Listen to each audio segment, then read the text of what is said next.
I'm Sarah Chen, 24, and I never thought my father would tell me I was too stupid for higher education. Growing up, he was my hero, teaching me math at the kitchen table, celebrating my science fair victories, beaming with pride at my honor roll ceremonies. Yet senior year of high school, Dad looked me in the eyes and said, "College is wasted on you." All because I chose a different path than he'd mapped out for my life. Despite his crushing words, I kept pushing forward. Then graduation day arrived, revealing a truth that would forever change how he saw his daughter's potential. I'd love to know which corner of the globe you're watching from. And if this story speaks to you, make sure to subscribe. Tomorrow's video is one you absolutely can't miss. The suburbs of Riverside, California, painted the backdrop of my childhood, a place where the desert sun seemed to nurture not just the palm trees lining our streets, but also my earliest dreams of academic achievement. Our ranch-style house in the Mesa Verde neighborhood wasn't elaborate, but it represented everything my immigrant parents had worked to build in America. My father, James Chen, had arrived from Taiwan in 1985 with nothing but an engineering degree and determination to create opportunities for his future family. He worked his way up from junior technician to senior project manager at an aerospace manufacturing company, his precise handwriting filling notebooks with calculations and his desk perpetually cluttered with technical manuals. My mother, Linda, taught ESL classes at the community center while managing our household with the efficiency of a military operation, her days structured around student schedules and family needs. Academic excellence wasn't just encouraged in our home, it was expected as naturally as breathing. Report cards were examined with the thoroughness of financial audits. Every assignment received parental review before submission. Summer breaks meant educational camps and advanced reading programs rather than lazy afternoons by pools. This intensity never felt oppressive during my elementary years because success came easily, almost effortlessly. Mathematics clicked in ways that amazed even my teachers. While classmates struggled with multiplication tables, I was solving complex word problems for fun. Science experiments fascinated me beyond the required curriculum. I'd spend weekends conducting additional research, creating detailed reports about topics that captured my imagination. English and social studies required more effort, but even there, my grades consistently placed me at the top of every class. Dad's pride in my achievements was unmistakable and infectious. He attended every parent-teacher conference, science fair, and academic awards ceremony. When I won the county math competition in 5th grade, he took the day off work to drive me to the ceremony, stopping afterward at my favorite restaurant to celebrate. The trophy held a place of honor on our mantle, and Dad would point it out to visitors with obvious satisfaction. Those elementary school years established patterns that would define our relationship for nearly a decade. Academic success equaled paternal approval. High grades meant animated dinner conversations where Dad shared stories about his own engineering work, treating me like an intellectual peer despite the age gap. Poor performance, even a single B+ on a quiz, resulted in serious discussions about focus and dedication. These consequences weren't harsh, but they established clear connections between my scholastic achievements and family harmony. Middle school introduced new complexities to this dynamic. The coursework became more challenging, requiring genuine effort rather than natural ability alone. For the first time, I encountered subjects that didn't immediately make sense. Pre-algebra concepts took multiple attempts to master. History required memorization techniques I'd never needed before. My first semester grades dropped to a 3.7 GPA, still excellent by objective standards, but representing a significant decline from previous perfect scores. Dad's reaction to this perceived academic slide revealed the intensity of his educational expectations. He instituted daily study sessions at the kitchen table, reviewing my homework with the same attention he applied to aerospace quality control procedures. Weekends became structured around academic improvement rather than social activities. Television Time was eliminated during the school week. My bedroom was reorganized to create a distraction-free study environment, complete with proper lighting and reference materials. These measures weren't presented as punishment, but as necessary adjustments to maintain the academic trajectory Dad envisioned for my future. He spoke frequently about the importance of education in achieving success in America, drawing from his own immigrant experience to emphasize how knowledge represented the pathway to opportunities. His stories about colleagues who had advanced through technical expertise rather than family connections reinforced his belief that academic achievement was the most reliable foundation for professional success.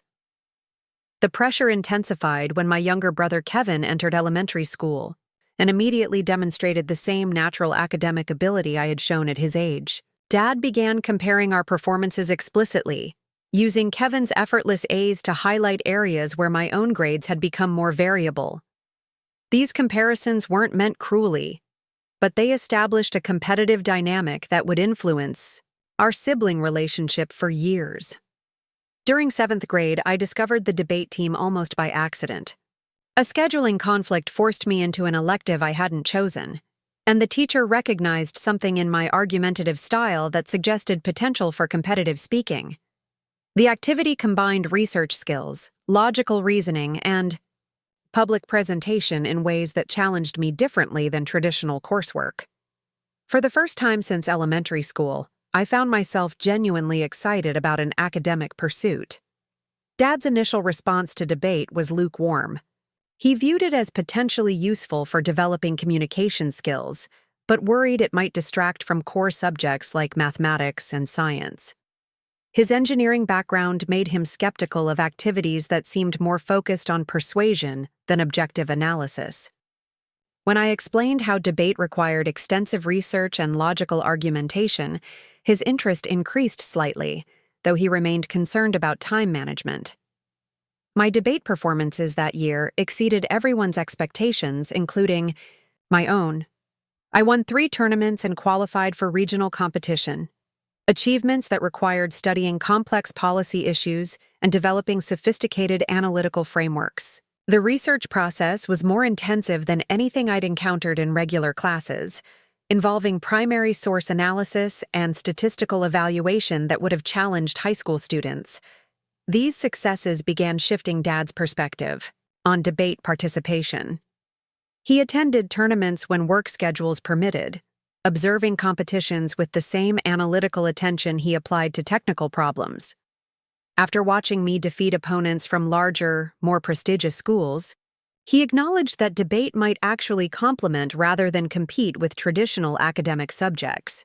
His pride in these achievements was evident, though he continued emphasizing the importance of maintaining high grades in core classes.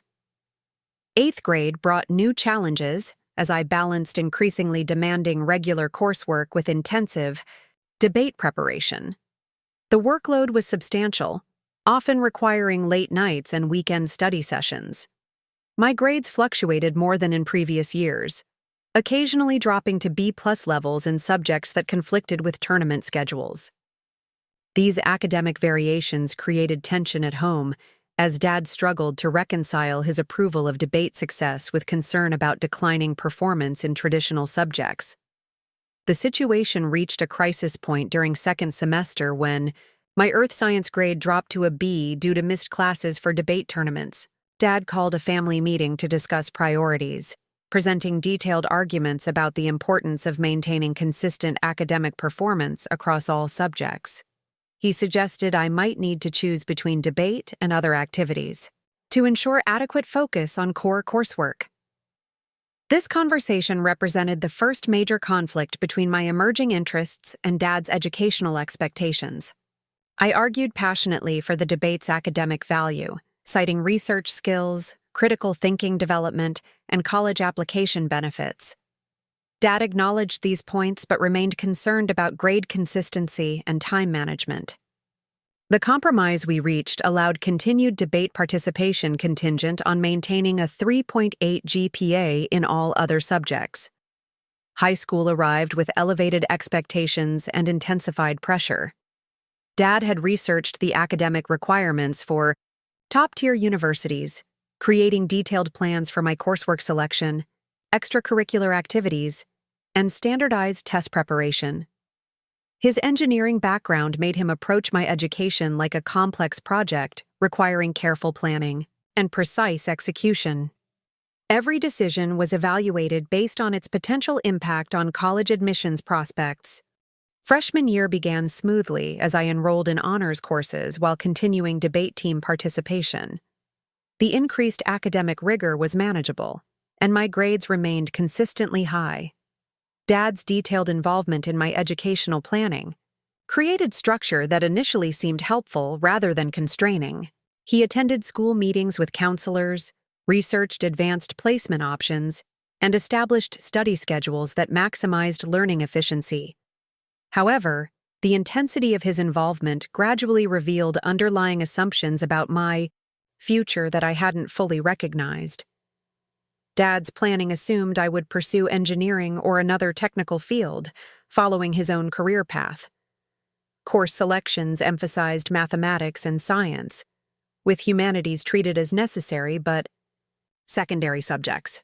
When I expressed interest in additional English or history courses, he questioned their practical value and worried about time diverted from more important technical preparation. These conversations introduced subtle but growing tension between my developing interests and his expectations. Debate had sparked genuine fascination with policy analysis, legal reasoning, and public communication. I found myself reading political science texts for pleasure and following current events with growing sophistication. When I mentioned potential interest in pre-law studies, Dad's reaction was politely dismissive. He suggested such interests were hobbies rather than serious career considerations. Sophomore year intensified these conflicts as my academic interests continued diverging from his predetermined path. Advanced placement courses in literature and government captured my attention in ways that honors chemistry and physics did not. My grades remained high across all subjects, but the enthusiasm gap was becoming obvious to both of us. Literature essays excited me more than laboratory reports.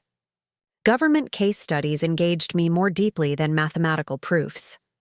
Dad noticed these preference patterns and attempted to redirect my focus through structured interventions. He arranged informational interviews with female engineers from his company, hoping to inspire technical career interest. Summer programs were carefully selected to emphasize science and mathematics rather than humanities subjects. My bedroom was stocked with biographies of successful women in STEM fields and college guides highlighting technical degree programs. These efforts weren't unsuccessful. The engineering professionals I met were impressive and inspiring. However, their career descriptions didn't generate the same excitement I felt when researching Supreme Court cases or analyzing policy debates. The disconnect between my natural interests and Dad's career expectations was becoming increasingly difficult to ignore, though I hadn't yet found the courage to address it directly. A lot of love and effort went into bringing this story to life. If you're enjoying it, we'd be so grateful if you'd subscribe to our channel. Now, back to where we left off.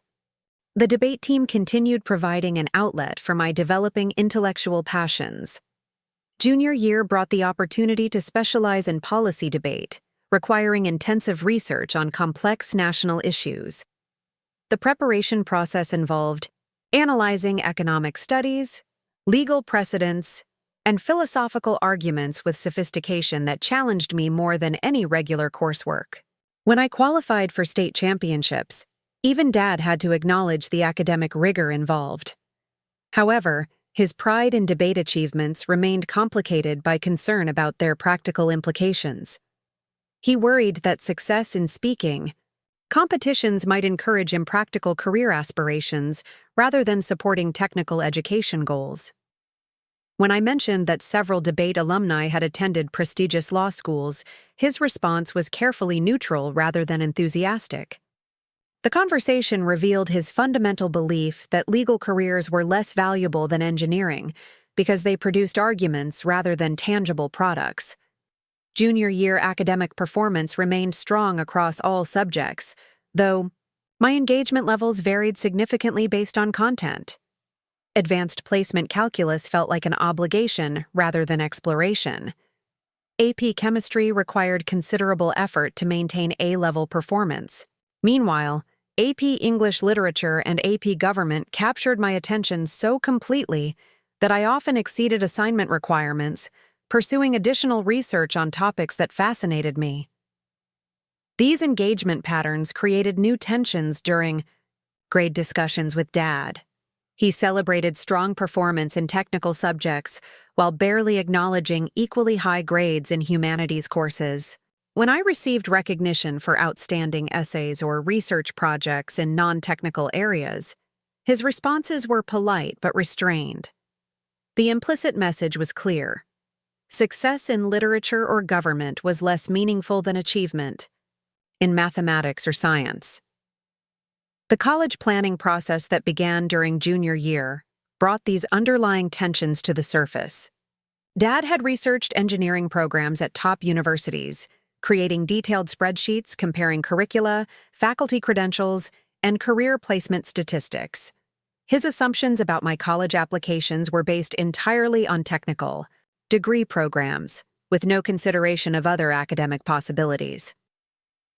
When college counseling meetings began addressing potential majors, I finally found courage to express my actual interests rather than simply accepting Dad's assumptions. The conversation took place after a particularly successful debate tournament, where I had defeated teams from schools Dad respected. I explained that debate had revealed genuine passion for legal reasoning and policy analysis that felt more compelling than engineering coursework. Dad's initial response was measured rather than immediately negative. He acknowledged my debate success and recognized the intellectual sophistication required for competition. However, he questioned whether these interests represented serious career possibilities or simply academic hobbies. His concerns were practical, rather than dismissive: job market considerations, earning potential, long-term stability.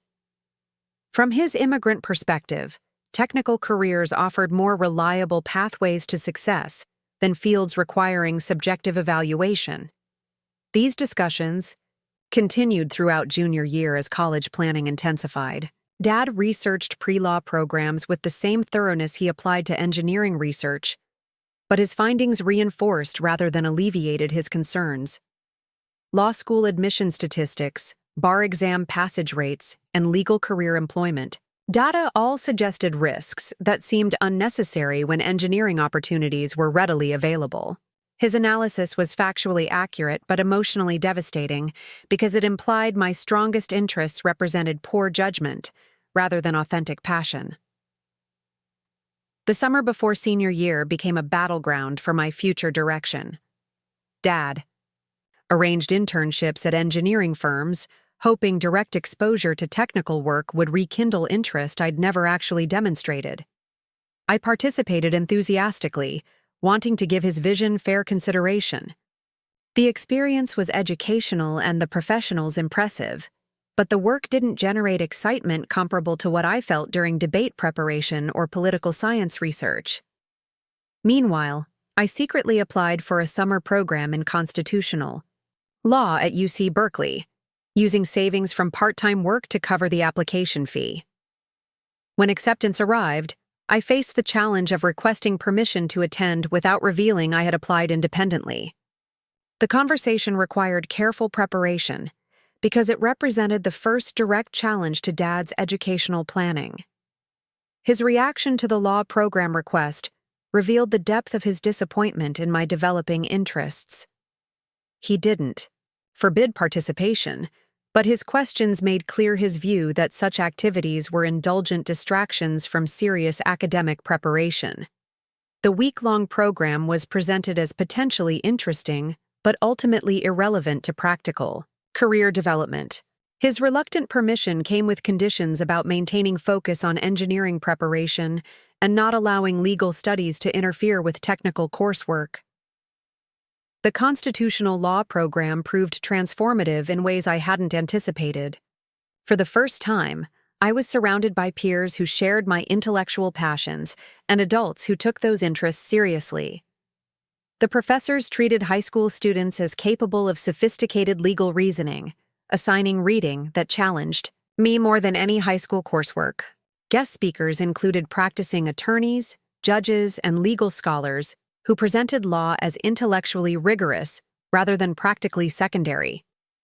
Most significantly, the program demonstrated that my debate skills and policy interests represented genuine academic strengths rather than pleasant hobbies. My performance impressed instructors who encouraged serious consideration of legal education. They treated my questions as insightful and my analysis as sophisticated, creating confidence in abilities that Dad had never explicitly validated. For 1 week, my strongest interests were treated as valuable rather than problematic. Returning home after the program, I faced the challenge of integrating this transformative experience with family expectations that remained unchanged. Dad's questions about the program were polite but perfunctory, lacking the detailed interest he showed in engineering-related activities. When I described the constitutional law cases we'd analyzed, his attention wandered in ways that made clear his view of such topics as academic entertainment rather than serious study. Senior year began with intensified college application pressure. Dad's research had produced detailed lists of engineering programs ranked by prestige and career outcomes. His spreadsheets included application deadlines, required test scores, and admission essay prompts for technical degree programs at 15 universities. The assumption that I would apply exclusively to engineering programs had never been directly discussed, but was embedded in every aspect of his planning. The first major conflict arose when I requested to add political science programs to my application list. Dad's reaction revealed assumptions I hadn't fully recognized about intelligence, gender, and career appropriateness. He suggested that legal interests might reflect insufficient confidence in mathematical abilities rather than authentic intellectual preference. His questions implied that choosing humanities over engineering would represent settling for easier coursework rather than pursuing genuine passion. These conversations were more painful than any previous academic discussions because they questioned not just my choices, but my capabilities. Dad had always celebrated my intelligence, but his response to my major preferences suggested that celebration was conditional on channeling that intelligence toward fields he valued. The implication that political science represented intellectual retreat rather than advancement cut deeply because it dismissed the areas where I felt most capable and engaged. The situation deteriorated when I requested to schedule meetings with the school's pre-law advisor. Dad's reaction was swift and decisive. Such meetings would be premature and potentially misleading about realistic career options. He arranged competing appointments with engineering recruiters and technical career counselors, filling my schedule with alternatives that precluded pre-law exploration. The message was subtle, but unmistakable. Engineering advice was valuable, while legal guidance was frivolous. These scheduling conflicts forced me to choose between respecting Dad's wishes and pursuing my own interests. For the first time in my academic career, I decided to prioritize my goals over his approval. I rescheduled the engineering meetings and secretly met with the pre-law advisor during lunch periods. These conversations confirmed that my academic record and debate experience represented strong preparation for legal education, validating interests that Dad continued treating as impractical fantasies. The pre-law advisor encouraged me to apply to universities with strong political science programs alongside any engineering applications. Her practical advice about maintaining options contrasted sharply with Dad's insistence on exclusive focus. When I mentioned my father's concerns about legal career prospects, she provided current employment data showing strong outcomes for graduates from quality programs. The information contradicted several of Dad's assumptions, but sharing it would require revealing my secret meetings. October brought early application deadlines and forced decisions about college choices. Dad expected me to submit early decision applications to his preferred engineering programs, demonstrating commitment to the path he'd planned. I requested time to consider options more carefully, wanting to include political science programs in my application strategy. His reaction revealed the intensity of his investment in my engineering education. Delay was interpreted as doubt about my abilities, rather than exploration of alternatives. The conversation that occurred that evening represented the most serious conflict in our relationship. Dad presented detailed arguments about engineering career advantages, women's opportunities in technical fields, and the practical benefits of following his guidance.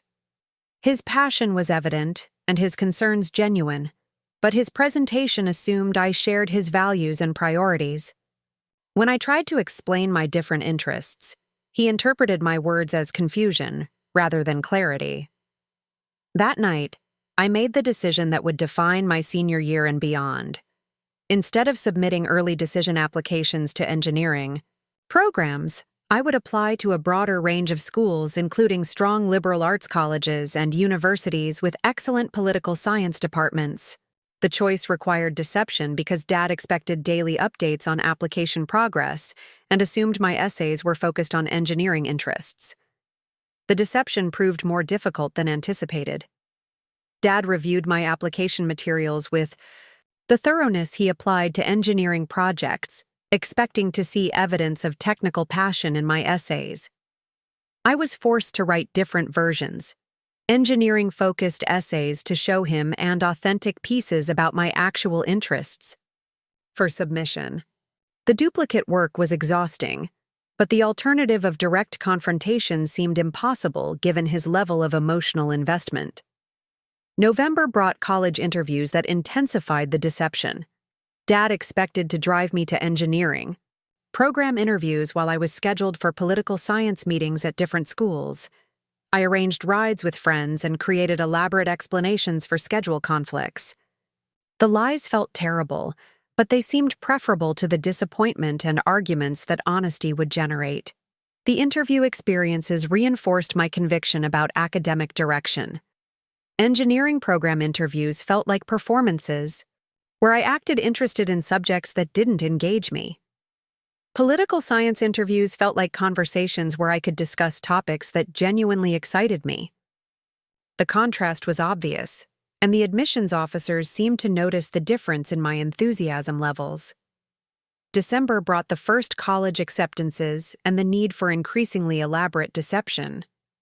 Early admission letters from engineering programs arrived with fanfare from Dad, who treated them as validation of his planning. Meanwhile, acceptance letters from liberal arts colleges arrived when he was at work, creating opportunities to celebrate privately while maintaining pretense about my primary interests.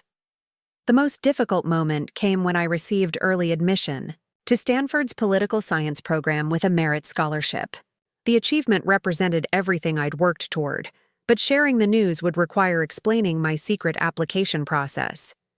Instead, I celebrated alone in my bedroom while preparing to present Dad with engineering acceptances that felt like consolation prizes despite their objective prestige. Christmas break provided time to consider the increasingly complex situation I'd created. The deception was becoming unsustainable as enrollment deadlines approached and final decisions became necessary. Dad's excitement about engineering acceptances was genuine and touching, making the eventual revelation more painful to contemplate. However, 4 years of studying subjects that didn't interest me seemed like a betrayal of everything I'd learned about my own capabilities and passions. The breaking point approached as spring semester began, and final college decisions loomed. Dad had created detailed analyses of engineering program advantages, expecting me to choose among technical options he'd researched. His investment in my engineering education was so complete that alternative choices seemed not just disappointing, but incomprehensible to him. January brought the conversation I'd been dreading since October. Dad's expectations for final college selection assumed I would choose among engineering programs, with discussion focused on comparing technical curricula and career prospects. When I requested consideration of other options, his initial response was a patient explanation about why engineering represented the best choice given my abilities and opportunities. the patience disappeared when I revealed the full extent of my alternative interests and secret application process. Dad's reaction combined disappointment, betrayal, and genuine confusion about my motivations. His questions revealed assumptions about my decision-making process that I'd never explicitly challenged, that intelligence naturally led to technical careers, that practical considerations should outweigh personal preferences, that his guidance represented objective wisdom rather than personal bias. The conversation that followed was the most difficult of my life. Dad's hurt was evident as he realized the extent of my deception and the implications of my actual college choices. His practical concerns about legal career prospects were intermingled with personal disappointment about the path he'd planned for my future. When reasoning failed to persuade me toward engineering, his arguments became more emotional and ultimately more devastating. The words that would define our relationship for the next several years emerged from his frustration and disappointment. Looking at my acceptance letters from liberal arts colleges, Dad expressed his final judgment about my choices and, implicitly, about my intelligence and judgment. The phrase that cut deepest was delivered with cold certainty rather than angry heat, making it feel like considered evaluation rather than momentary frustration. "College is wasted on you," he said, examining my Stanford political science acceptance letter like evidence of poor judgment. "You're throwing away real opportunities for fantasy careers that don't even exist." The words landed like physical blows because they came from the person whose opinion had shaped my self-concept throughout my academic development. Dad's approval had been the foundation of my confidence, and his dismissal felt like invalidation of everything I'd achieved. The implication that my strongest interest represented stupidity rather than intelligence challenged the core of my identity as an academic achiever. That moment marked the end of our shared educational journey and the beginning of a more complicated relationship where my choices would need validation from sources beyond parental approval. The path forward would require proving not just academic capability, but the wisdom of following interests that Dad considered impractical. Success would need to be measured by standards other than his expectations, a prospect that was simultaneously liberating and terrifying. The conversation ended with Dad's ultimatum about my college choice, engineering program or withdrawal of support for higher education entirely. The choice was presented as final wisdom rather than emotional manipulation, though the practical implications were the same. I faced the decision that would define not just my academic future, but the nature of our relationship for years to come. Standing in our kitchen, surrounded by acceptance letters and the remnants of our shared educational dreams, I realized that proving Dad wrong would require more than just academic success. It would require demonstrating that intelligence could be expressed through different paths than he'd envisioned, and that his definition of practical success was not the only valid measure of achievement. The challenge ahead was formidable: succeeding academically while rebuilding our relationship, pursuing interests he'd dismissed while proving their value, and ultimately graduating with achievements that would force reconsideration of his assumptions about my capabilities and choices. The journey would test everything I'd learned about resilience, determination, and the courage required to pursue authentic interests, despite disapproval from those whose opinions matter most. The silence that followed Dad's ultimatum stretched across our kitchen like a chasm. His words, "College is wasted on you," hung in the air between us, more final than any door slamming could have been. I stood there holding my Stanford acceptance letter, the merit scholarship details suddenly, feeling like evidence against me rather than achievement to celebrate. Mom appeared in the doorway, drawn by the tension she could probably feel from upstairs. Her eyes moved between Dad's rigid posture and my shell-shocked expression, immediately understanding that something fundamental had shifted in our family dynamic. She'd witnessed our college planning discussions with growing concern but had never directly intervened, hoping we'd find compromise through rational discussion. "James," she said quietly, using the tone reserved for his most stubborn engineering moments, "maybe we should all take a step back and talk about this calmly." Dad's response revealed the depth of his disappointment. "There's nothing left to discuss, Linda. She's made her choice. 4 years of planning, research, everything we've worked toward, thrown away for some fantasy about becoming a lawyer." The word fantasy stung particularly because it dismissed not just my career interests but the academic achievements that had led to them. I'd maintained a 4.0 GPA while competing nationally in debate, earned recognition from teachers across multiple subjects, and received merit scholarships to prestigious universities. Yet Dad characterized these accomplishments as delusion rather than evidence of capability. "It's not a fantasy," I said, finding my voice despite the emotional turmoil. "Political science is a legitimate academic field. Law is a real profession. I'm not throwing anything away. I'm pursuing what I'm actually good at instead of pretending to be interested in something I'm not." Dad's laugh held no warmth. "Good at? You mean talking and arguing? That's not a career, Sarah. That's what people do when they can't handle real technical challenges. You have mathematical ability, scientific reasoning skills. Why waste them on liberal arts nonsense?" The conversation revealed assumptions about intelligence and gender that Dad had never articulated so directly. His worldview categorized academic subjects into hierarchies where technical fields represented serious intellectual work, while humanities subjects were consolation prizes for those unable to handle mathematical rigor. The fact that I'd excelled in advanced calculus and physics didn't matter because choosing liberal arts still represented intellectual retreat in his framework. Mom stepped closer, placing herself physically between us as if proximity might facilitate understanding. "Sarah has worked incredibly hard and achieved remarkable things. Can't we at least discuss her options before making final decisions?" "The options are simple," Dad replied. "She can choose engineering and get our full support for college, or she can pursue this legal fantasy on her own. I won't pay for 4 years of expensive education that leads nowhere." The financial ultimatum transformed the conflict from philosophical disagreement to practical crisis. Despite the merit scholarships I'd earned, college still required substantial family contribution beyond my part-time work savings. Dad's withdrawal of support would make attending Stanford or any comparable institution financially impossible without massive student loans. "You're using money to control my future," I said, recognizing the dynamic but feeling powerless to counter it effectively. "I'm using money responsibly," he corrected.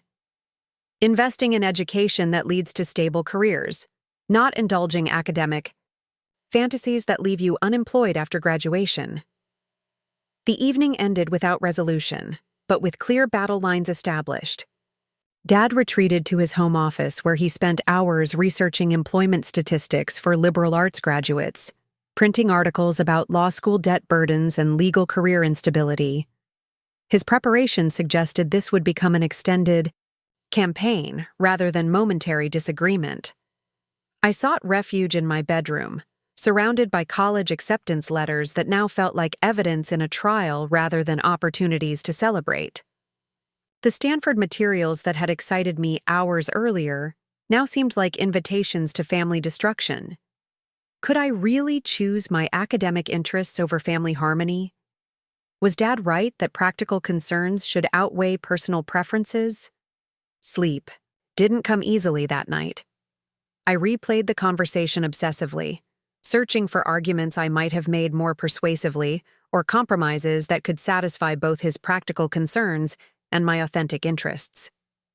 The problem felt intractable because we operated from fundamentally different value systems about education's purpose and intelligence's proper application.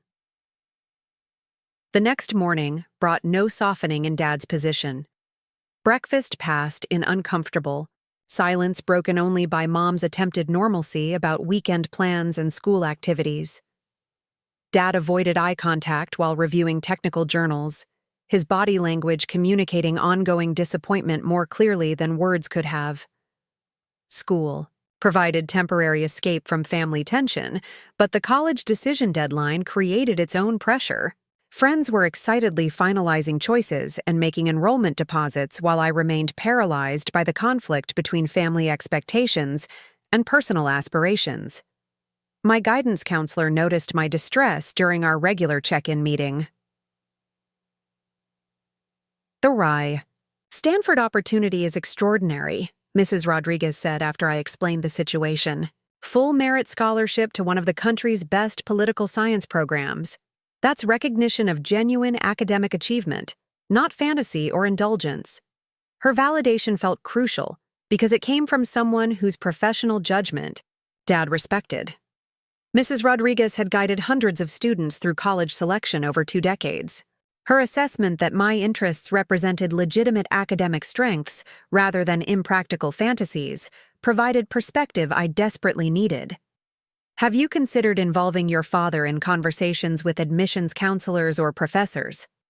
She suggested. Sometimes parents need to hear from academic authorities that liberal arts fields offer serious intellectual challenges and real career opportunities. The idea seemed promising but risky. Dad's engineering background made him skeptical of educational professionals who promoted non-technical subjects. Previous interactions with school counselors had been polite but dismissive when they discussed humanities coursework. However, the suggestion represented a potentially valuable strategy if implemented carefully. That afternoon, I approached Mom privately about facilitating dialogue between Dad and university representatives. She'd remained carefully neutral during our conflicts, but her educational background made her more sympathetic to academic exploration than Dad's narrow technical focus allowed. Your father's concerns come from love, she said gently. He sees engineering as providing security and opportunity in ways that other fields don't. His immigrant experience shapes how he thinks about career safety. Mom's explanation helped. Contextualize Dad's rigidity without excusing its impact on my educational choices. His insistence on technical careers reflected genuine concern about my future stability rather than arbitrary preference for engineering. However, understanding his motivations didn't resolve the fundamental conflict between his risk assessment and my academic interests. Would you be willing to attend informational meetings about political science programs? I asked. Not to change his mind necessarily, but to get more complete information before final decisions? Mom agreed to suggest such meetings, framing them as due diligence rather than attempts to undermine Dad's position. Her diplomatic approach might succeed where my direct arguments had failed, creating space for dialogue that hadn't been possible. During our emotional confrontations, the strategy worked partially. Dad agreed to attend one informational session about Stanford's political science program, though he characterized it as opportunity to gather evidence about the program's limitations rather than genuine exploration of alternatives. His willingness to attend represented progress, even if his motivation remained skeptical. The Stanford meeting took place on a Saturday morning in February. The admissions representative, Professor Martinez, had extensive experience addressing parental concerns about liberal arts education. She began by acknowledging the practical considerations that worried parents before presenting data about graduate outcomes and career trajectories. Political science prepares students for diverse career paths, Professor Martinez explained, showing employment statistics for recent graduates. Law school is one option, but graduates also enter business, government service, nonprofit management, and academic careers. The analytical and communication skills they develop transfer across multiple professional contexts. Dad listened respectfully, but asked pointed questions about starting salaries, career advancement prospects, and job market competition. His engineering background made him focus on quantifiable metrics rather than qualitative benefits, like intellectual satisfaction or personal fulfillment. The conversation remained civil, but revealed the gap between his practical concerns and academic perspectives on education's broader purposes. The most compelling moment came when Professor Martinez discussed the rigor of political science coursework. At Stanford's level, she described research requirements, statistical analysis components, and theoretical frameworks that challenged even highly prepared students. Her presentation countered Dad's assumption that liberal arts represented easier alternatives to technical subjects. Sarah's debate experience and academic record suggest she's well prepared for this level of intellectual challenge, Professor Martinez concluded. The merit scholarship recognition indicates faculty confidence in her potential for significant academic achievement. Dad's questions became more thoughtful as the meeting progressed, though his fundamental skepticism remained evident. When Professor Martinez presented law school admission statistics for Stanford political science graduates, his interest increased noticeably. The data showed acceptance rates to top law programs that impressed even his practical sensibilities. The drive home was less tense than I'd expected. Dad didn't express enthusiasm for Stanford's program, but his complete dismissal of liberal arts education had softened into more nuanced concern about practical outcomes. The meeting hadn't converted him to my perspective, but it had introduced complexity to his previously binary thinking about academic choices. The professor made valid points about analytical skill development, he admitted during dinner that evening. Political science might be more rigorous than I initially thought. This represented the first positive statement about my academic interests Dad had made in months. Mom and I exchanged cautious glances, recognizing potential opening for continued dialogue without wanting to pressure him toward premature conclusions. However, the fundamental financial ultimatum remained in place. Dad's slightly more favorable view of political science hadn't translated into willingness to fund my enrollment at Stanford. The practical concerns about career prospects and educational costs continued outweighing academic considerations in his decision-making framework. March brought increasingly urgent college decision deadlines. Most of my friends had submitted enrollment deposits and were making dormitory arrangements while I remained suspended between options. The stress was affecting my academic performance as concentration became difficult amid family uncertainty and deadline pressure. My debate coach, Mr. Thompson, noticed my declining focus during tournament preparation.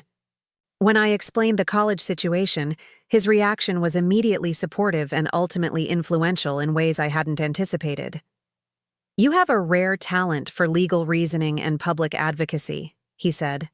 "I've coached debate for 15 years, and you're among the most naturally gifted students I've encountered. It would be tragic to waste that ability on career paths that don't utilize your strengths." Mr. Thompson's assessment carried weight because Dad respected his analytical judgment, despite philosophical differences about liberal arts value.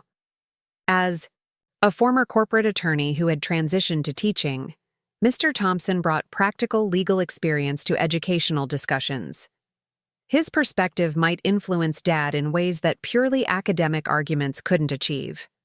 "Would you be willing to speak with my father about legal career realities?" I asked, not to advocate for my choices specifically, but to provide professional insight about law as a career field. Mr. Thompson agreed enthusiastically. He'd observed my development over 4 years of debate competition and had strong opinions about my potential for legal success. His willingness to engage directly with family concerns represented invaluable support during this critical decision period. The conversation between Mr. Thompson and Dad took place in our living room on a Sunday afternoon. Unlike the Stanford meeting, this discussion occurred on familiar territory, where Dad might feel more comfortable expressing concerns and asking detailed questions about legal career practicalities. Mr. Thompson's approach was strategically brilliant. Rather than promoting law as a career choice, he discussed his own transition from engineering undergraduate studies to legal practice. His background in technical problem-solving had proven valuable in corporate law, creating a career path that combined analytical thinking with advocacy skills. Law schools actively recruit students with strong analytical backgrounds, Mr. Thompson explained. Sarah's mathematical ability and scientific reasoning would be assets in legal practice, not wasted potential as you've suggested. This reframing transformed Dad's perception of the relationship between technical skills and legal careers. Instead of viewing law as abandonment of analytical capabilities, Mr. Thompson presented it as application of those skills to different problem sets. The perspective aligned more closely with Dad's engineering mindset while validating my academic interests. The conversation continued for over 2 hours, covering law school admission processes, legal specialization areas, and career development patterns. Mr. Thompson's practical knowledge impressed Dad, who asked increasingly sophisticated questions about legal practice economics and professional advancement opportunities. Most importantly, Mr. Thompson addressed Dad's concerns about my capabilities directly. "Sarah demonstrates exceptional legal reasoning ability," he said. "Her tournament performances against college-level competition suggest she's ready for law school challenges that defeat many students. This isn't amateur interest. It's demonstrated professional aptitude." The assessment was more definitive than any previous validation of my abilities. Coming from someone whose judgment Dad trusted, it carried authority that academic counselors couldn't provide. When Mr. Thompson left that afternoon, the atmosphere felt different, despite no explicit agreements about college funding. That evening brought the most productive family discussion we'd had about my academic future. Dad's tone remained serious, but had lost the dismissive edge that characterized previous conversations. He asked thoughtful questions about my specific legal interests and how they related to debate experience. "Constitutional law fascinates me most," I explained, referencing the summer program that had been so transformative. "The intersection of legal reasoning and political theory, analyzing how court decisions shape social policy. It combines analytical thinking with real-world impact." Dad nodded thoughtfully, rather than dismissing the explanation. Mr. Thompson mentioned that constitutional lawyers often handle cases involving technical regulations and scientific evidence. That might utilize your mathematical background more. Then I realized. This represented breakthrough thinking from someone who had previously seen legal careers as a complete departure from technical education. The possibility that law might actually utilize rather than abandon my analytical capabilities opened new avenues for family compromise. However, practical concerns about educational financing remained unresolved. Dad's improved understanding of legal careers hadn't eliminated his worries about college costs and debt burdens. The merit scholarship reduced expenses significantly, but remaining costs still required substantial family contribution or student loans. "I could work additional hours during college," I suggested. "Take on tutoring, research assistance, whatever opportunities are available to reduce financial burden." "College should focus on academic achievement, not financial survival," Dad replied, his protective instincts evident despite ongoing disagreement about career directions. "If we're investing in your education, it should be done properly with adequate support for success." This represented important evolution in his thinking. The conditional "if" suggested possibility rather than continued absolute refusal. Dad was beginning to consider supporting my educational choices even if he didn't entirely approve of their practical implications. The conversation ended with tentative agreement to continue exploring options rather than maintaining rigid ultimatums. Dad agreed to research law school admission requirements and legal career statistics more thoroughly. I committed to investigating combined undergraduate programs that might incorporate technical coursework alongside political science studies. Spring break provided an opportunity for more extensive college research and family discussions. We visited Stanford campus together, attending information sessions about pre-law preparation and visiting classes to observe educational quality firsthand. Dad's reactions were cautiously positive as he witnessed academic rigor that matched his expectations for intellectual challenge. The political science courses we observed impressed him with their analytical demands and research requirements. Professor lectures involved statistical analysis, theoretical framework applications, and logical reasoning that paralleled engineering problem-solving processes. The students asked sophisticated questions that demonstrated genuine intellectual engagement rather than passive information absorption. "This is more demanding than I expected," Dad admitted after sitting in on an advanced constitutional law seminar. The students are thinking at levels comparable to graduate engineering courses. This acknowledgement was crucial because it addressed his fundamental concern about academic rigor. Dad's resistance to liberal arts education stemmed partly from assumptions about intellectual demands rather than purely practical career considerations. Witnessing actual coursework quality began shifting his perspective about political science as a legitimate academic challenge. The campus visit also provided opportunities to meet with financial aid counselors about funding options and repayment strategies. Dad approached these discussions with characteristic thoroughness, analyzing different loan structures and scholarship opportunities like engineering project variables. The debt burden is manageable if career outcomes match the projections, he concluded after reviewing multiple financial scenarios. Law school placement statistics suggest reasonable return on educational investment. These practical assessments represented major progress from his previous dismissal of liberal arts education as financially irresponsible. Dad was beginning to evaluate my academic choices using the same analytical framework he applied to engineering decisions rather than rejecting them categorically. April brought final decision deadlines and the need for definitive choices about college enrollment. The campus visit and family discussions had created a more positive atmosphere, but Dad still hadn't explicitly committed to supporting my Stanford enrollment.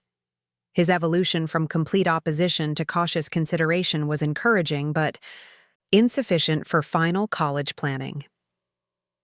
The breakthrough came during another family meeting where we reviewed all college options together. Dad presented detailed analyses of different programs, comparing costs, outcomes, and academic quality with engineering precision. His research had convinced him that Stanford's political science program offered educational value commensurate with its cost. "If you're committed to political science and law school preparation," he said carefully, "Stanford provides excellent opportunities for academic achievement and professional development." The statement fell short of enthusiastic endorsement, but represented acceptance of my academic choices. Dad's practical concerns remained, but his respect for educational quality had overcome philosophical objections to liberal arts careers. The decision to support my enrollment came with conditions about maintaining academic excellence and serious career preparation. "I expect the same dedication to political science that you've shown in debate competition," he emphasized. "This isn't exploratory liberal arts sampling. It's professional preparation that should be approached with appropriate seriousness." His conditions were entirely reasonable and aligned with my own academic intentions. The merit scholarship and family support would allow me to focus on studies rather than financial survival, while pursuing intellectual interests that genuinely excited me, rather than dutiful completion of coursework I tolerated. May brought college. Preparation activities that restored some normalcy to family relationships. Dad participated in orientation planning with the same detailed attention he'd previously reserved for engineering programs.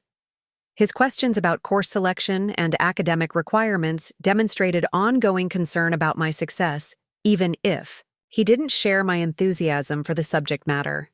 The most meaningful moment came during enrollment deposit submission. Dad insisted on writing the check himself, characterizing it as an investment in my future rather than a reluctant concession to my preferences. His signature on the paperwork felt like restoration of a partnership that had been damaged by months of conflict. "I still think engineering would have been more practical," he admitted as we sealed the enrollment envelope. "But you've demonstrated capability for academic achievement that should translate across different fields. Mr. Thompson and Professor Martinez helped me understand that law might utilize your analytical abilities more than I initially recognized." This represented as close to apology as Dad's pride would allow. He acknowledged the validity of my academic interests without admitting error in his previous opposition. The compromise preserved his dignity while validating my choices, creating a foundation for rebuilding our relationship during college preparation. Summer before freshman year was devoted to academic preparation and relationship repair. Dad researched pre-law requirements with characteristic thoroughness, creating detailed timelines for LSAT preparation and law school application processes. His involvement felt supportive rather than controlling, marking significant improvement from previous educational micromanagement. We attended several law school information sessions together, where Dad asked technical questions about admission criteria and career placement statistics. His growing comfort with legal education as serious professional preparation was evident in his sophisticated questions and respectful interactions with law school representatives. The most significant change was his attitude toward my debate achievements. Previously, he'd tolerated tournament success as a pleasant hobby that shouldn't distract from serious academic preparation.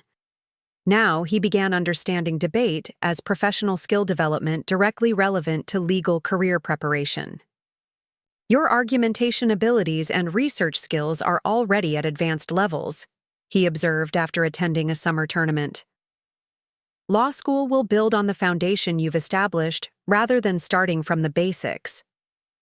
This recognition of my existing capabilities felt particularly validating because it acknowledged years of work that had previously seemed invisible to him. Dad was beginning to see my academic journey as coherent preparation rather than random exploration of impractical interests. August brought final preparations for college departure. Packing sessions became collaborative rather than tense as Dad helped select appropriate materials for academic success. His engineering background proved useful for organizing study spaces and selecting technology that would support research and writing requirements. The night before departure, we had our most honest conversation about the college selection process and its impact on our relationship. Dad expressed regret about his initial reaction to my academic interests while maintaining that his concerns had been motivated by love rather than desire to control my future. I wanted to protect you from making choices that might limit opportunities, he explained. My experience as an immigrant shaped how I think about career security in ways that didn't account for your different talents and interests. This acknowledgement of cultural and generational differences in our perspectives was crucial for ongoing relationship repair. Dad's protective instincts had been real, even when their expression felt controlling and dismissive. Understanding his motivations helped me appreciate his concerns while maintaining boundaries about my own decision-making authority. You raised me to think analytically and pursue excellence, I replied. Applying those principles to political science rather than engineering doesn't reject your values, it extends them to different areas. The conversation ended with mutual understanding, if not complete agreement about career directions. Dad's support for my education was now genuine rather than reluctant, creating the foundation for continued relationship development during college years. Move-in day at Stanford was emotional for multiple reasons. The campus represented achievement of academic goals that had seemed impossible during winter conflicts with Dad. But it also marked a transition to independence that would test whether our relationship repairs were sustainable beyond family, home dynamics. Dad's behavior during dormitory setup revealed the depth of his attitude changes. He interacted respectfully with my roommate's family, who expressed enthusiasm about liberal arts education that he would have found incomprehensible months earlier.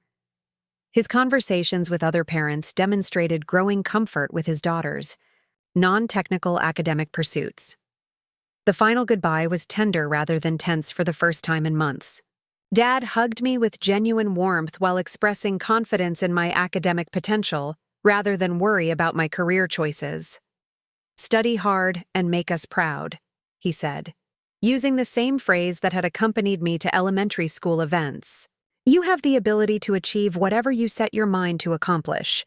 The familiar words carried different meaning now because they acknowledged my actual interests, rather than trying to redirect them toward his preferences. Dad's faith in my capabilities was finally aligned with support for my choices, creating a foundation for academic success that hadn't existed during months of family conflict. As my parents drove away from Stanford campus, I stood in front of my dormitory feeling simultaneously independent and supported. The journey from Dad's dismissive "college is wasted on you" to genuine encouragement had been difficult for our entire family. But the process had ultimately strengthened relationships by forcing honest conversations about expectations, values, and respect for individual autonomy.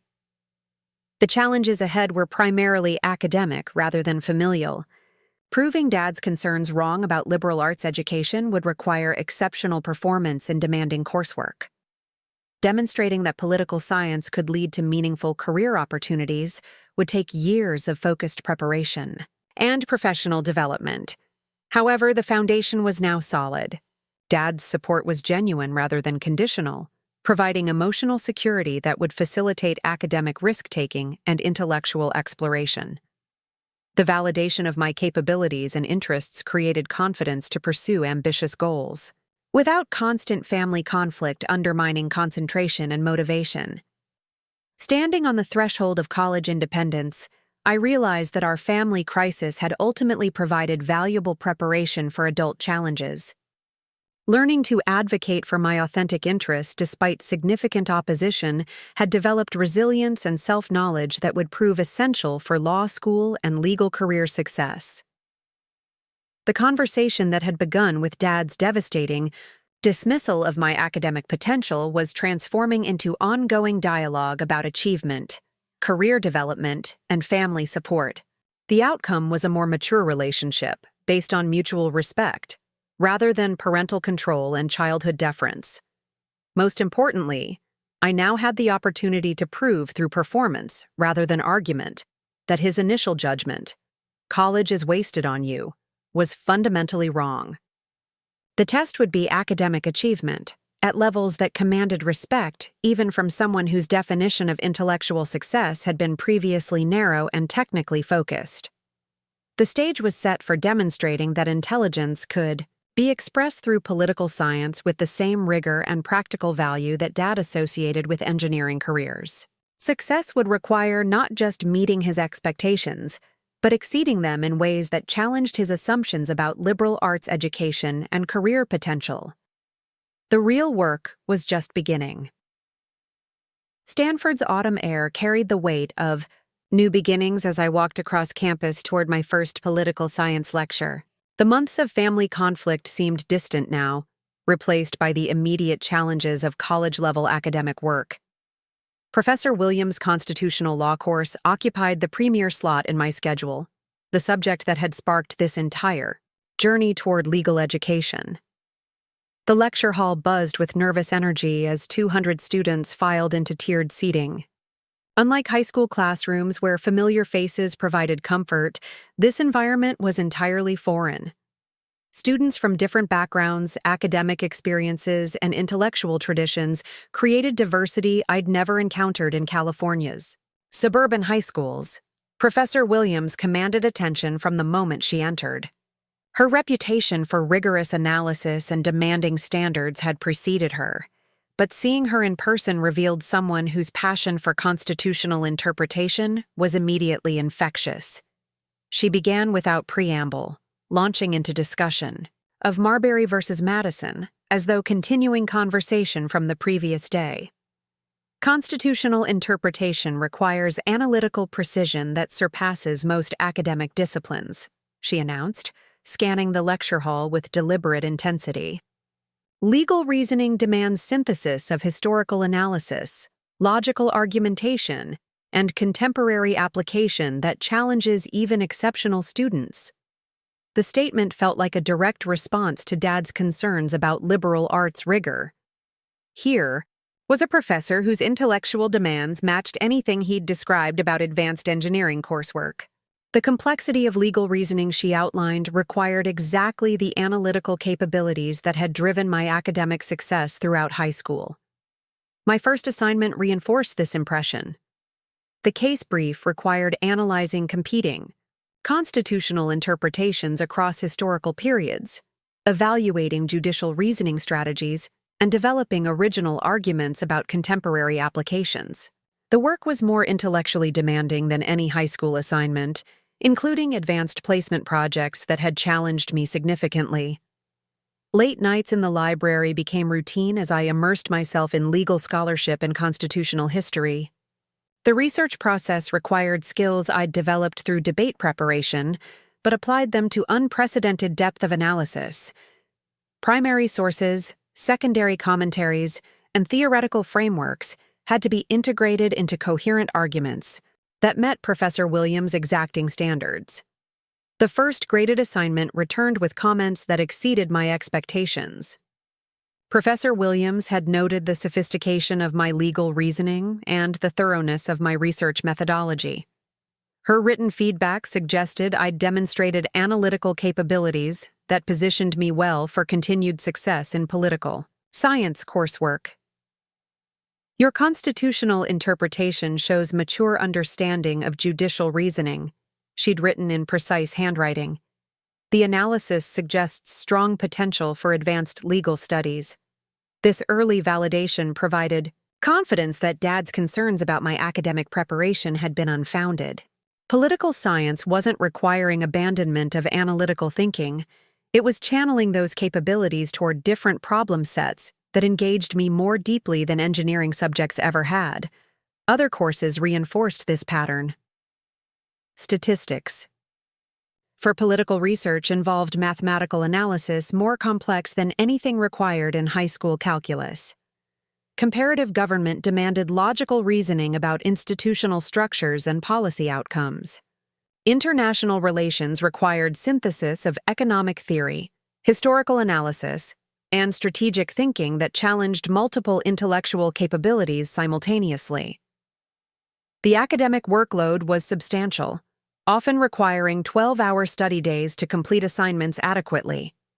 However, the intellectual engagement made sustained effort feel purposeful rather than burdensome. Unlike high school engineering courses where motivation required conscious discipline, political science work generated genuine curiosity that made intensive study feel like exploration rather than obligation. My first semester grades reflected this enhanced engagement. The 4.0 GPA I'd maintained throughout high school continued at Stanford, but now represented achievement in subjects that aligned with my authentic interests rather than dutiful completion of required coursework. When final grades arrived, I felt pride that was qualitatively different from previous academic success. The semester break provided an opportunity to share these achievements with family. Dad's reaction to my transcript revealed how much his attitude had evolved since the previous spring. Instead of polite acknowledgement of grades that didn't really matter to him, he examined my coursework with genuine interest and respect. Constitutional law looks challenging, he observed, reviewing course descriptions and grade reports. The analytical requirements seem comparable to advanced engineering theory. This comparison represented breakthrough thinking from someone who had previously dismissed liberal arts as intellectually inferior to technical subjects. Dad was beginning to recognize that academic rigor could be expressed through different disciplines rather than exclusively through mathematics and science. More significantly, he asked substantive questions about course content rather than limiting discussion to practical career considerations. His curiosity about constitutional interpretation and political theory suggested genuine intellectual interest rather than dutiful parental attention to my academic activities. The Supreme Court case analysis you described requires complex logical reasoning, he said after I explained research methodology for Professor Williams's class.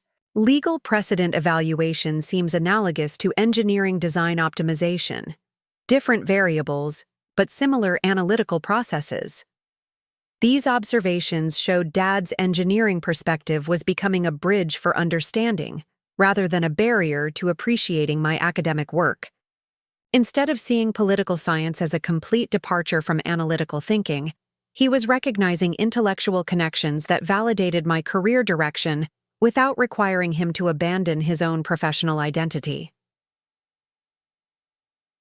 Spring semester brought more advanced coursework and increased specialization toward constitutional law concentration.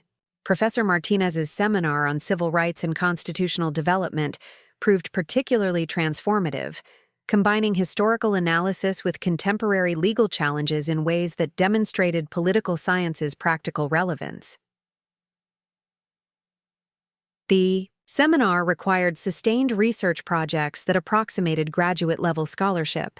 My topic focused on First Amendment interpretation in digital age contexts, examining how historical precedents applied to contemporary free speech challenges.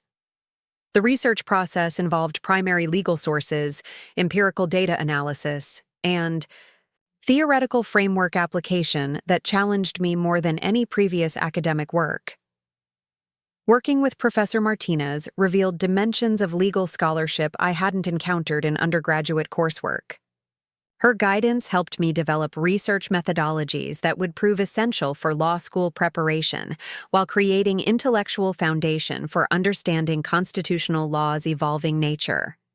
Your analytical approach shows promise for significant legal scholarship, she said during office hours discussion about my research progress.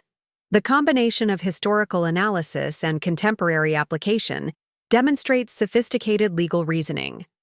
This assessment was particularly meaningful because it came from a professor whose own scholarship had influenced Supreme Court decisions.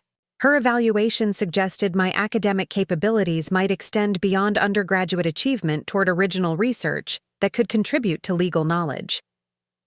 The research project culminated in a presentation to Stanford's undergraduate political science conference, where students presented original scholarship to faculty and graduate student audiences. The opportunity to share my constitutional law research with academic experts provided a crucial testing ground for ideas and methodologies I'd developed.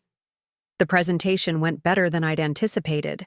Faculty questions revealed genuine interest in my research findings rather than polite attention to student work. Several professors suggested the project had potential for publication in undergraduate journals, recognition that felt like validation of academic capabilities Dad had questioned just months earlier. Most importantly, the conference experience demonstrated that political science research could generate new knowledge rather than simply summarizing existing scholarship.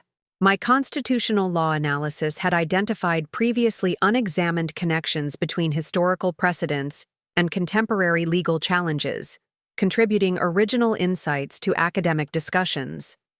When I called home to share news about the conference presentation and publication possibilities, Dad's reaction surprised me with its genuine enthusiasm.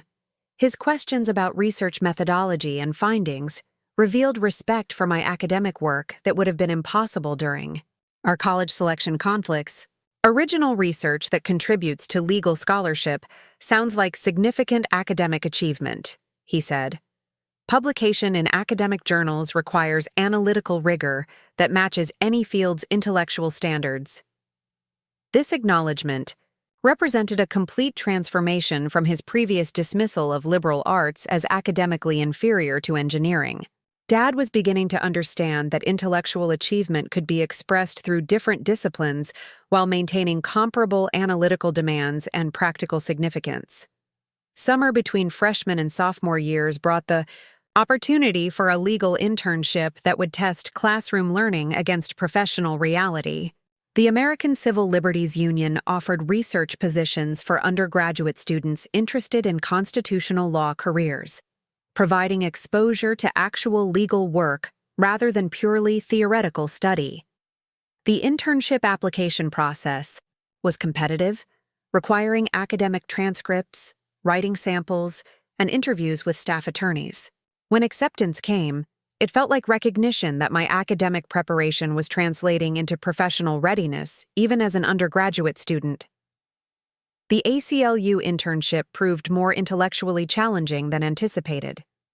Real legal cases involved complexity that exceeded classroom examples, requiring research skills and analytical thinking that pushed beyond undergraduate coursework expectations. Working with staff attorneys revealed the practical applications of constitutional theory I'd been studying academically. My assigned research involved First Amendment cases pending before federal courts, examining precedents and developing arguments for legal briefs. The work required precision and thoroughness that matched anything Dad had described about engineering project management, while engaging intellectual interests that engineering coursework had never generated. The attorneys I worked with treated my contributions seriously rather than as student busywork. When my research identified relevant precedents that strengthened legal arguments, senior staff incorporated those findings into actual court filings. The experience of contributing to real legal advocacy validated academic preparation in ways that classroom success alone couldn't achieve. Most significantly, the internship provided exposure to constitutional law's social impact that confirmed my career direction. Working on cases involving free speech, religious liberty, and due process rights demonstrated how legal reasoning could address contemporary social challenges through principled application of constitutional principles. When the internship concluded, my supervisor's evaluation exceeded my expectations. She noted the quality of my research work and my potential for legal career success, providing professional validation that complemented academic achievements. Her letter of recommendation would prove valuable for law school applications and future internship opportunities. Returning to Stanford for sophomore year, I carried confidence from summer legal experience that enhanced classroom learning. Constitutional law coursework now connected to practical applications I'd witnessed firsthand, making theoretical discussions more engaging and personally meaningful. Advanced political science courses built on foundations established during freshman year while introducing greater specialization toward pre-law preparation. Professor Chen's course on legal research and analysis provided methodological training that would prove essential for law school success, while challenging analytical capabilities in new ways. The course required substantial research projects that approximated law school case preparation, examining legal precedents and developing original arguments about constitutional interpretation. Professor Chen's standards matched those of actual law school professors, providing realistic preparation for challenges I would face in legal education. My research project that semester focused on Equal Protection Clause interpretation in educational contexts, examining how Supreme Court decisions had shaped contemporary school policy. The work required integration of constitutional law, educational policy analysis, and empirical research about implementation outcomes. The project demonstrated how political science education was preparing me for law school challenges while contributing to practical policy discussions. When Professor Chen selected my paper for inclusion in Stanford's undergraduate research journal, it felt like recognition that my academic work was reaching professional standards rather than remaining purely educational exercise. The publication provided tangible evidence of academic achievement that transcended grade point averages or course completion. Original scholarship that met journal standards represented an intellectual contribution that validated my career direction even to skeptics who questioned liberal arts education's practical value. When I shared publication news with Dad, his reaction revealed a complete transformation from his previous dismissive attitude toward my academic interests. His pride in the achievement was evident and unqualified, matching enthusiasm he'd shown for any academic recognition I'd received. Published research as an undergraduate student represents significant intellectual achievement, he said. Original scholarship that contributes to legal knowledge demonstrates analytical capabilities that exceed most professional standards. This statement represented full acceptance of my academic choices and recognition of their intellectual legitimacy. Dad was now celebrating achievements in political science with the same enthusiasm he would have shown for engineering accomplishments, marking complete evolution from his previous skepticism. Junior year brought intensified preparation for law school applications and LSAT examination. The standardized test would provide an objective measure of legal reasoning abilities that could validate or challenge confidence I'd developed through undergraduate coursework and internship experience. LSAT preparation required different analytical skills than political science coursework emphasized, focusing on logical reasoning patterns and reading comprehension under time pressure. The test format challenged capabilities I'd developed through debate training while requiring precision that exceeded tournament competition demands. Months of intensive preparation culminated in test day performance that exceeded my expectations. The score placed me in 99th percentile nationwide, demonstrating legal reasoning abilities that positioned me competitively for admission to top law schools including Harvard, Yale, and Stanford programs. When LSAT results arrived, Dad's reaction was immediate and enthusiastic. The objective measure of my legal reasoning capabilities provided validation that transcended any remaining doubts about my academic preparation or career potential. 99th percentile performance demonstrates exceptional analytical ability, he said, examining score reports with engineering precision. These results suggest law school preparation that exceeds most students' capabilities. The LSAT success provided a foundation for law school applications that would test whether undergraduate achievements translated into admission to premier legal education programs. Harvard Law School represented the ultimate validation of academic preparation, admission standards that recognized only exceptional candidates. My law school applications emphasized undergraduate research experience, internship achievements, and academic performance while demonstrating commitment to constitutional law practice. Personal statements connected academic interests to career goals while explaining intellectual development that had led to legal education choice. The application process required letters of recommendation from professors who could assess my academic potential and professional readiness. Professor Martinez and Professor Chen provided enthusiastic endorsements that highlighted research capabilities and analytical achievements that positioned me favorably for admission consideration. When acceptance letters began arriving in March, the results exceeded my expectations. Harvard, Yale, and Stanford all offered admission with competitive financial aid packages that recognized academic merit while making legal education financially accessible. The moment I'd been working toward since high school conflict with Dad had finally arrived. Law school admission to premier programs represented validation of every choice I'd made, despite his initial opposition and skepticism about liberal arts education's practical value. Calling home with admission news felt like the completion of a journey that had begun with Dad's devastating dismissal of my academic potential. His reaction to law school acceptances demonstrated a complete transformation from skepticism to genuine pride and excitement about my educational achievements. Harvard Law School admission represents extraordinary academic achievement, he said, emotion evident in his voice. This outcome validates everything you've worked toward and proves your analytical capabilities exceed any concerns I expressed. This statement felt like a formal apology for his previous doubts, while acknowledging that my academic choices had proven wiser than his initial assessment. Dad was explicitly admitting that his judgment about liberal arts education had been wrong, while celebrating achievements that exceeded his expectations. The conversation continued with detailed discussion about law school program comparisons and career opportunities that legal education would provide. Dad's engagement was genuine and enthusiastic, rather than dutiful parental attention, marking complete evolution from his previous dismissive attitude toward my academic interests.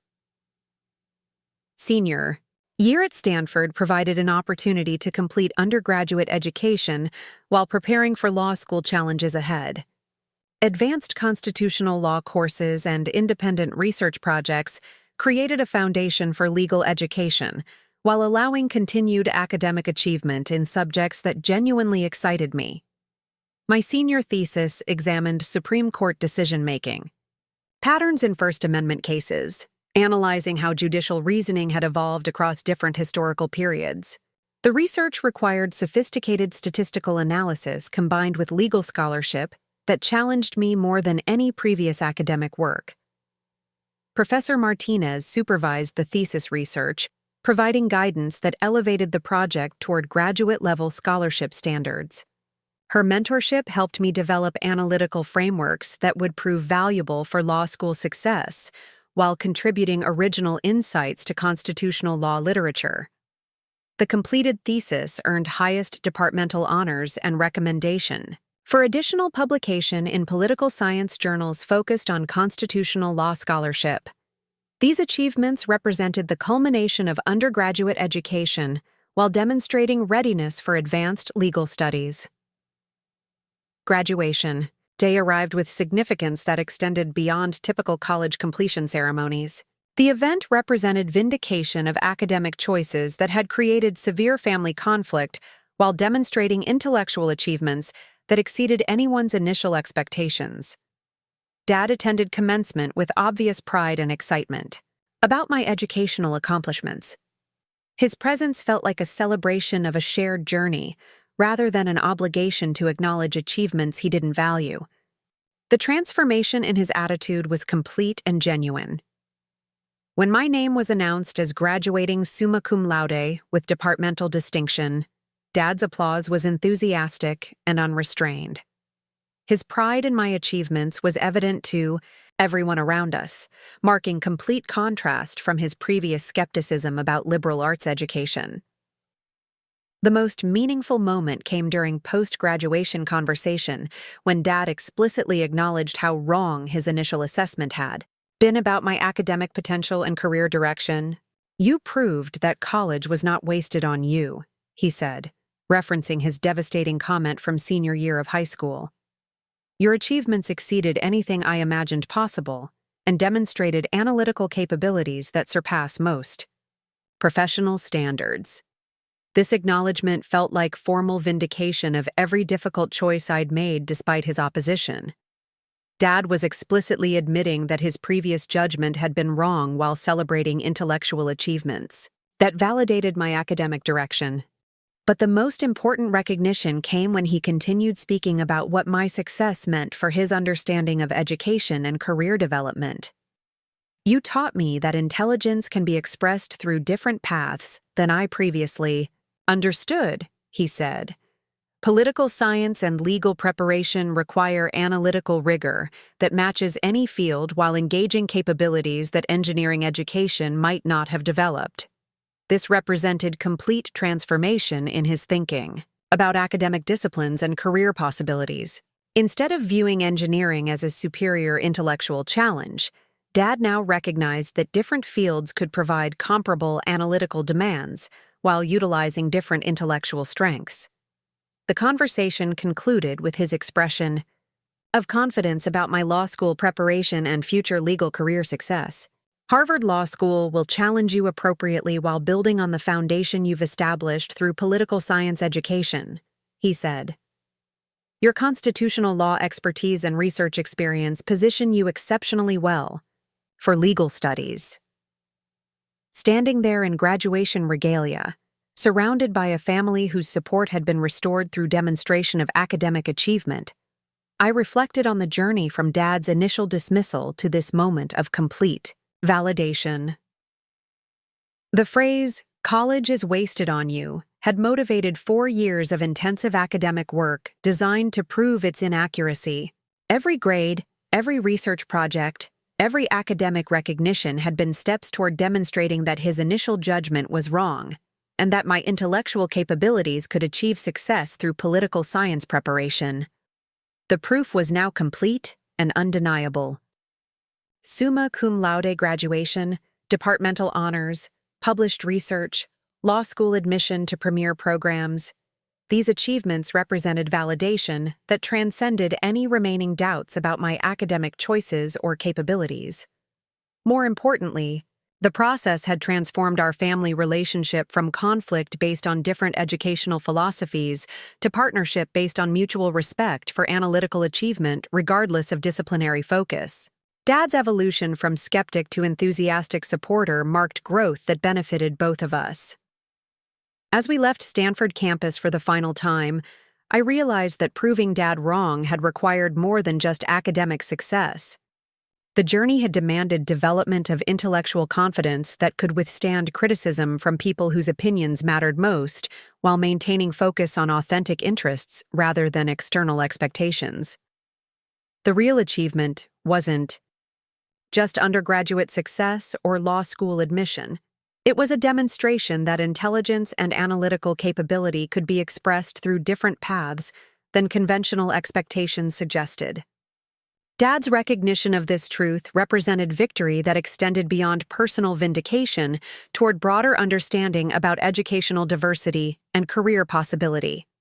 Law school would bring new challenges that would test preparation I'd developed through political science education. However, the foundation was solid, and the confidence genuine. 4 years of proving Dad's initial assessment wrong had created resilience and intellectual capability that would serve me well in legal education and professional practice.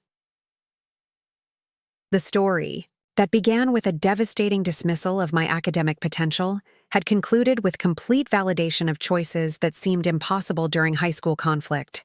College had not been wasted on me.